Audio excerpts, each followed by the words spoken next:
Hello, this is Andrew Dugill with Hoffman Realty Tampa Property Management, and this is another in our helpful blog series for Tampa landlords, and this one is called How Not to Lose Your Shirt, Risk Management for Landlords. And owning a rental property can be a lucrative and profitable experience, but it does come with risks, and it's how you as a landlord manage those risks that ultimately determine how successful your investment will become.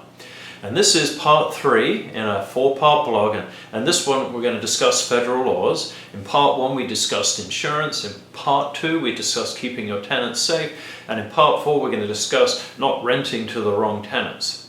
When you decide to become a landlord, you become subject to a lot of federal, local and state laws that affect rental properties. If it was your personal property, you give up your personal property rights and become subject to these laws. There are a number of important federal laws that affect rental property, and like most federal laws, they have teeth and serious consequences if you are found guilty of violating them. So please don't violate these important federal laws. The first one is the Fair Housing Act. The Fair Housing Act makes it illegal to discriminate against people in protected classes, and it governs how you advertise, select and manage your rental properties. I've yet to meet a landlord that wanted to discriminate against someone and violate their human rights, but if you don't know and understand this important law, that's exactly what you can do. A few years ago I had the pleasure of having lunch with the head of enforcement of the Fair Housing Act at the Department of Housing and Urban Development. And she told me that every year there are literally thousands of complaints filed against landlords and property managers across the nation for violations or for alleged discrimination under the Fair Housing Act. We have another blog where we discuss the Fair Housing Act in a lot more detail, but what we have learned over the years is it's just as important to be seen not discriminating as it is to actually not discriminate.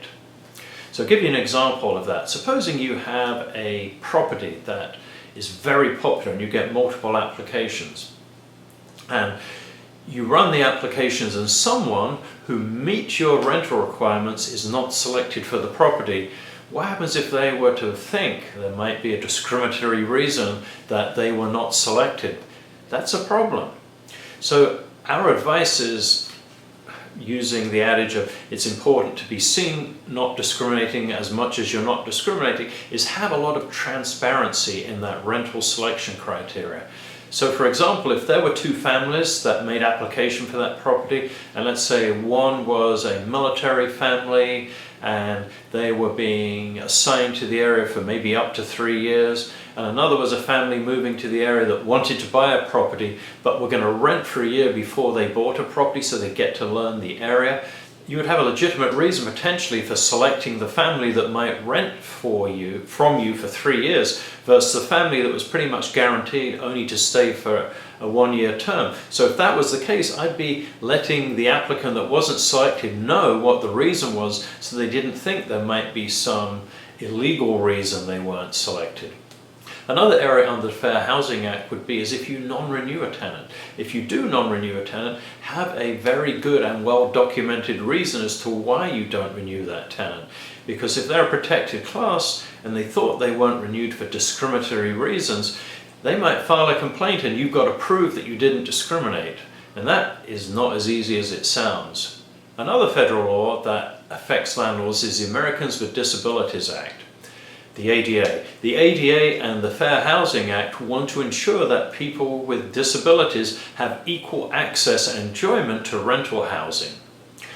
An area where this may come into effect might be, supposing someone looks at your rental property and maybe they're wheelchair bound and they come to you and say, look, I want to rip out the bath in that whole bathroom and put in a roll-in shower so I can use the shower in my wheelchair, and I'm going to hire a general contractor and pay for this work. Supposing you decided that I don't want to do that, I don't want to rip out that nice jacuzzi tub I just put in there 2 years ago and put in a shower, I don't want to agree with it. I would bet you that a court would not agree with you and you'd be found guilty of violating the ADA in those circumstances. I have a friend that had an action brought against them under the ADA, and it was a very unpleasant and expensive experience for them. So please do not violate the Americans with Disabilities Act.